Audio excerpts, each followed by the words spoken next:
warahmatullahi wabarakatuh. Waalaikumsalam warahmatullahi wabarakatuh. Jadi pada kesempatan kali ini saya di sini interview kepada Bapak dengan nama siapa? Bapak Surya Gandhi dari CMA. Umur berapa ya, Pak? Oh, alhamdulillah saya berjalan 35 tahun. Gender Gender laki-laki, pria. Pendidikan terakhir apa, Pak? Pendidikan terakhir saya menjalankan pendidikan terakhir di universitas yang termahal di Sudan. Agama Islam. Islam. Produk. Jadi Bapak sedang membuka usaha apa ini, Pak? Saya membuka usaha ialah menjual produk minyak wangi yang termahal di Indonesia. Oke. Apa tujuan Bapak dalam melakukan bisnis ini? Saya menjual minyak wangi karena saya tahu warga Indonesia itu jarang mandi, makanya saya menjual produk saya. Oke. Nilai apa yang Bapak pegang selama berbisnis? Saya orangnya itu teliti, Pak. Jadi banyak yang hal-hal positif yang saya dapat dari minyak wangi tersebut. Teliti, lincah. Ya, saya juga lincah, Pak. Saya lincah dalam menjual dan pemasaran produk saya itu. Oke. Apakah pengalaman masa lalu Bapak atau pengalaman sebelumnya mempengaruhi Bapak dalam berbisnis? Alhamdulillah untuk sekarang saya tidak mempunyai masa lalu yang kelam dalam berbisnis, alhamdulillah. Tidak menjual narkoba dulu. Alhamdulillah saya bukan pengedar narkoba atau ginjal atau menjual anak-anak. Alhamdulillah. Harapan apa yang Bapak miliki dalam berbisnis? Harapan saya semoga bisnis saya ini bisa berkembang terus sampai di tahun 2050 atau seterusnya. Amin ya Dan Allah. harapan saya selanjutnya apabila saya memiliki kelebihan yang tinggi, saya akan membangun nama pesantren dengan nama minyak wangi tersebut. Amin. Apakah terdapat teman atau saudara atau pihak lainnya mempengaruhi Bapak dalam berbisnis? Oh, alhamdulillah tidak. Dukungan. Saya di sini atas kemauan saya sendiri. Oke. Jadi itu atas prinsip dari dalam diri saya. Apakah bisnis yang Bapak jalankan ini pada awalnya termasuk jenis bisnis yang sangat marak dilakukan oleh bisnis lain? Oh, iya, jelas. Karena di setiap daerah itu sudah terdapat toko-toko parfum. Ya, walaupun begitu saya juga harus inovatif untuk menjual produk saya. Dan kreatif ya. Ya, betul sekali. Apakah bisnis yang Bapak jalankan ini pada awalnya termasuk jenis bisnis yang baru Bapak ingin coba atau?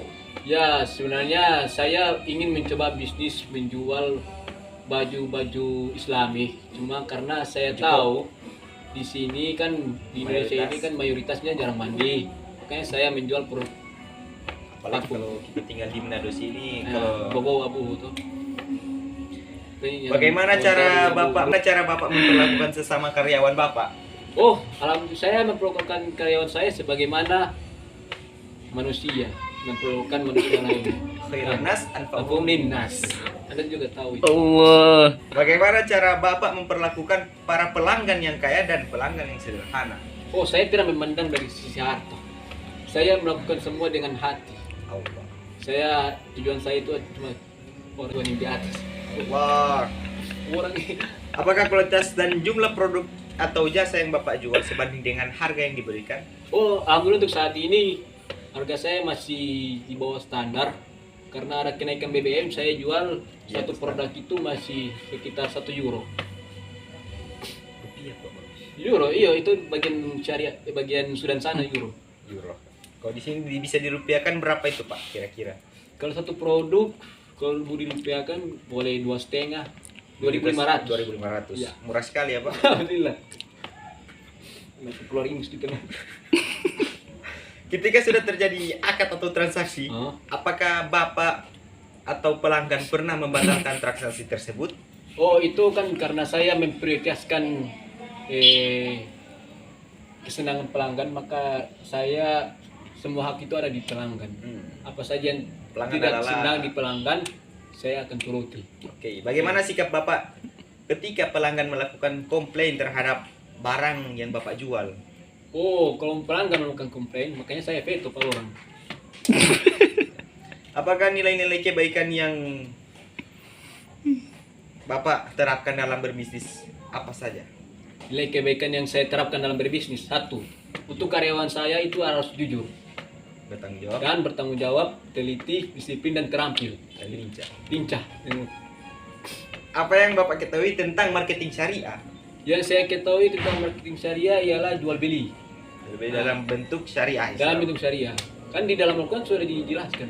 Wa ahlallahu bai'ah wa harrama riba. Allah. Makanya saya tidak Al-Qur'an ayat. campurkan riba di dalam bisnis saya. Allah. Jadi jangan ada riba. Jangan ada riba, betul sekali. Kejujuran juga memiliki arti kecocokan dengan kenyataan atau fakta yang ada. Adakah promosi atau pemasaran yang Bapak lakukan sesuai dengan kondisi dan kualitas produk yang dan jasa yang Bapak jual? Oh, saya juga melakukan promosi. Sesuai apa? Promosi. Oh, saya juga melakukan promosi dengan cara menurunkan harga sebagaimana ditetapkan oleh pemerintah. Misalnya, pemerintah tetapkan harga 50.000, saya jual harga 2.000 supaya para pelanggan itu senang. Oke, makasih. Apakah Bapak mengungkapkan kelebihan dan kekurangan dari produk yang Bapak jual? Oh, itu sudah jelas. Kalau misalnya Bagaimana sikap Anda atau Bapak terhadap pelanggan yang komplain terhadap produk yang jasa yang Anda jual? Apakah terima-terima saja atau baku saku? kalau saya sih Baku ada potong. yang komplain tentang produk saya, misalnya saya teliti dulu. Yang mereka komplain ini itu produk dari saya atau tidak. Kalau misalnya Tempat atau lingkungan berbisnis bersih dan menyesuaikan dengan target konsumen. alhamdulillah untuk sekarang Bersih kan. di dalam perusahaan saya itu sudah ada sediakan musola besar bagi untuk muslimin dan gereja di luar dari perusahaan saya itu. Ya, enggak, maksudnya bersih Bapak ada baju ini. Oh iya, ada bersih. Namanya kan musola itu kan tempat suci, Cak. Oh, Bapak Iya. baju di musola kan? Ya enggak, dalam tapi perusahaan sudah musola, Pak. Itu Bapak otomatis sampai- bersih. Otomatis bersih. Bersih Jadi saya itu tidak yang perusahaan bersih, sedia. Oke, bersih oke. dari dalam dari luar pun bersih. Dalam luar. Apakah Bapak memberikan informasi atau promosi benar bagi calon konsumen? Jadi seperti kalau ngana Kalau Bapak kalau Bapak besok gimana? Aduh. Tim bisnis kalau besar. Om atau Bapak bilang, "Oh, ini Pak parfum. DP harga bagi ini ada promosi bagi ini apa dan sesuai." Apakah begitu? Sesuai bagaimana? Bisa dijelaskan lagi pertanyaannya? Apakah Bapak memberikan Ya. informasi yang benar bagi calon konsumen Oh, itu sudah jelas. Sebelum mereka membeli produk saya harus jelaskan dulu. tentang Ini kualitas? campuran ini ada alkohol atau tidak, Oke, alkoholnya berapa persen, alkoholnya boleh diminum atau tidak. Itu saya jelaskan kepada mereka agar mereka mengetahui tentang produk saya. Etika seperti apa yang Bapak terapkan dalam berbisnis? Ketika saya terapkan dalam berbisnis ya satu, kita jangan lupa untuk taat kepada Allah Subhanahu wa taala. Itu satu. Yang kedua, saya terapkan itulah kejujuran. Entah itu dari diri saya atau dari karyawan atau dari para konsumen-konsumen lain. Ulil haqqo walau Karena kana murun. murun. Katakanlah yang benar Walaupun itu pahit. Betul sekali, Bapak. Bagaimana pandangan Bapak terkait label halal? Oh, alhamdulillah di bisnis saya itu ada produk yang namanya Al Hilal dan itu sudah dicap oleh MUI sebagai halal. Apakah yang Insyaallah menjadi tidak. akibat dari perolehan rezeki yang tidak halal? Apa yang menjadikan kalau orang itu jual produk pun tidak halal? Oh, kalau alhamdulillah di dalam produk saya itu semua diterapkan Halal. secara syariat Islam. Makanya tidak ada yang katanya tidak halal dan semua sudah berlabel halal dari MUI sendiri. Oke, jadi itulah pertanyaan-pertanyaan dari Bapak. Terima kasih. Jadi saya akan di sini akan melanjutkan Ini lagi live. tentang materi.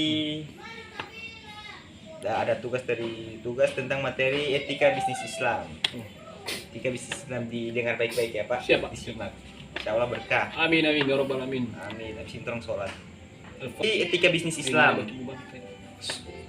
Secara etimologi, etika atau etis berasal dari bahasa Yunani, yakni etikos, yang memiliki berbagai arti, yaitu pertama sebagai analisis konsep-konsep terhadap apa yang harus, mesti, tugas atau aturan-aturan moral, benar atau salah, wajib, tanggung jawab, dan lain-lain.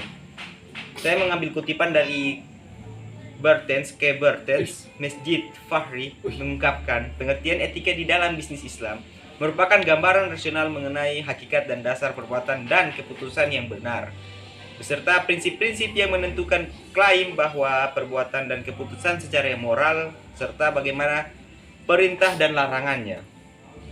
Secara historis, kata bisnis berasal dari bahasa Inggris business, business, business, Basi. business, Business. yang berasal dari kata dasar busi, yang berarti sibuk.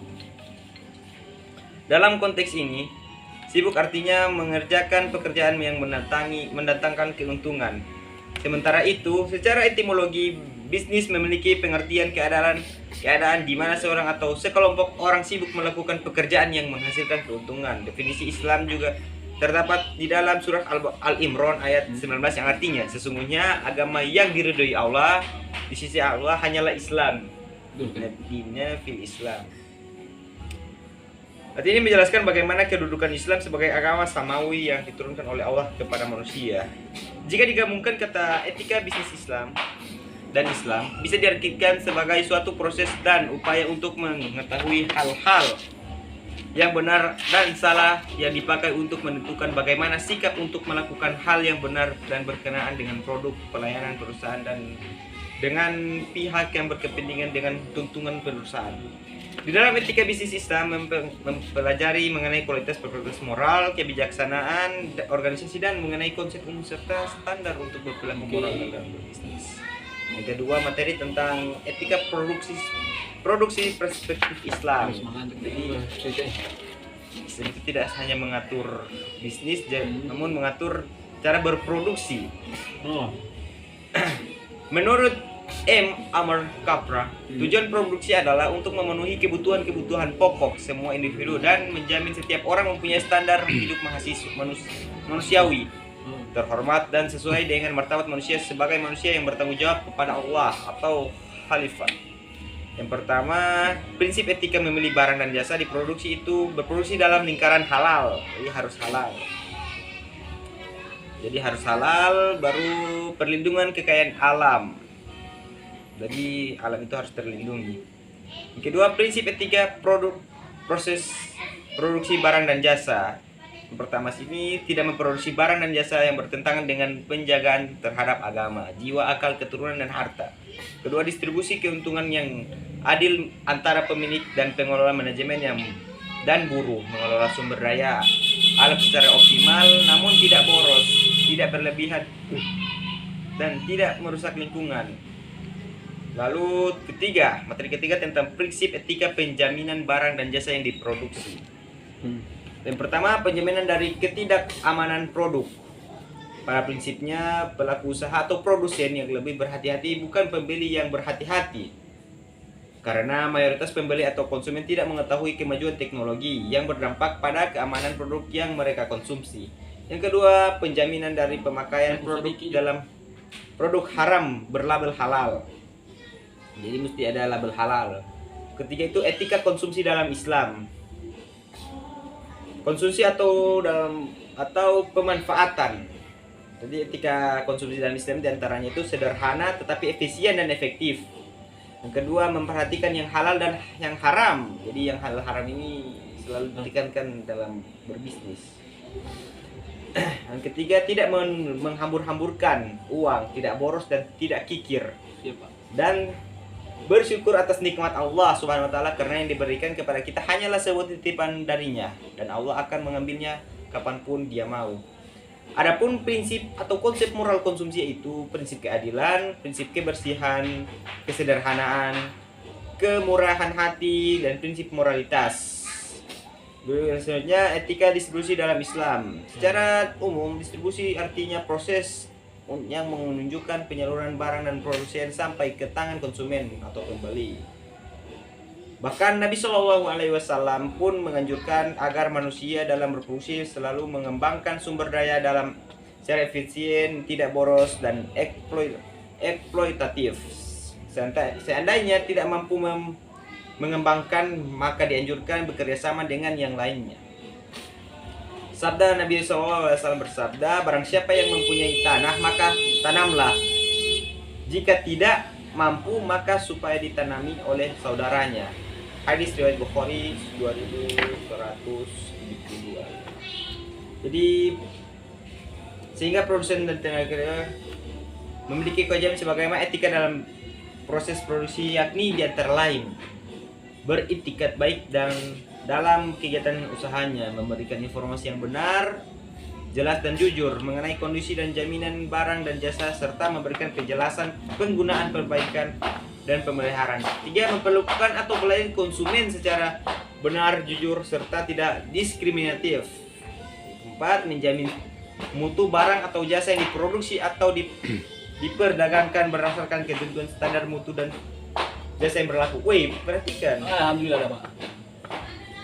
Terakhir, selanjutnya memberi kesempatan kepada konsumen untuk menguji atau mencoba barang atau jasa yang dibuat atau yang diperdagangkan. Terakhir, memberi kompetensi ganti rugi pengganti atas kerugian akibat penggunaan, pemakaian dan pemanfaatan barang atau jasa yang diperdagangkan, dan memberikan kompensasi ganti rugi atau pergantian barang atau jasa yang diterima atau dimanfaatkan tidak sesuai dengan perjanjian. Selanjutnya saya akan menjelaskan tentang etika kerja dalam bisnis Islam. Kan Bapak bekerja, terus kan sudah dijelaskan tadi, etos kerja dalam Islam tidak hanya dilandasi kebutuhan duniawi.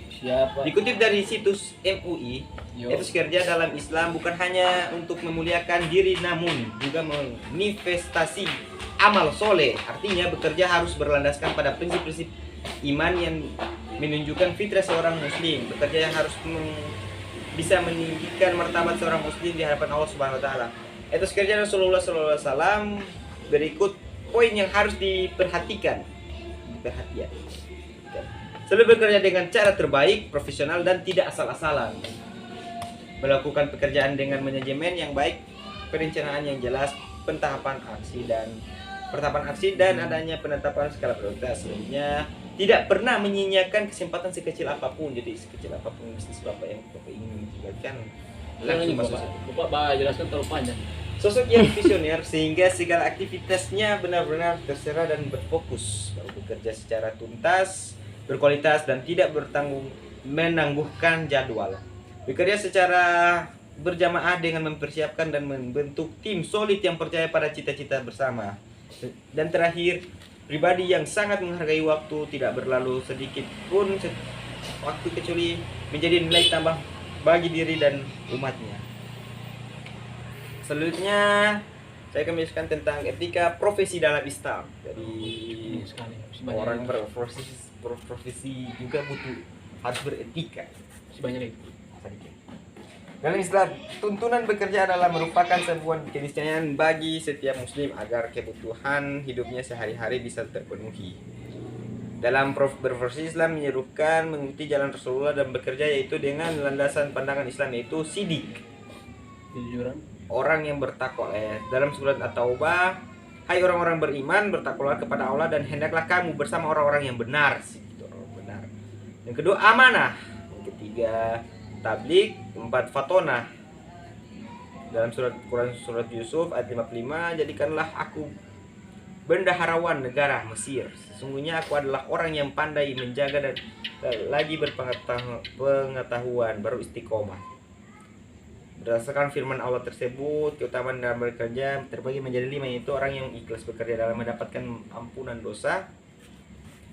Dengan Islam akan diampuninya dosa yang tidak dapat diampuni dengan sholat, puasa, zakat, dan umroh. Mendapatkan cinta Allah Subhanahu wa taala, terhindar dari azab neraka. Bekerja adalah sebagian dari jihad. Terakhir tentang ini yang terakhir tentang etika bisnis dalam pasar Islami. Prinsip pemasaran dalam Islam, keadilan, menjaga kualitas produk, sadar dengan dengar dengan perkembangan zaman, baru jujur dalam mengukur kualitas dan kuantitas, hiyar dalam jual beli, fungsi dan manfaat, memasarkan barang dan dengan ikhlas dan tulus, amanah, berusaha atau ikhtiar, tak ada keterbukaan pada pelanggan, tidak memasarkan riba. Terakhir saya akan menjelaskan lembaga bisnis syariah. Jadi ada 8 etika bisnis syariah. Yang pertama tauhid, yang kedua prinsip keadilan, kebebasan, baru tanggung jawab, baru selanjutnya disadari niat baik, lalu tolong menolong, dan bebas dari unsur riba, tidak berbisnis yang haram. Itu saja. Untuk kan adanya bisnis syariah, maka diperlukan adanya etika bisnis syariah. Udah ketik Bagi umat Islam pentingnya berbisnis sesuai dengan syariat agar memperoleh keberkahan.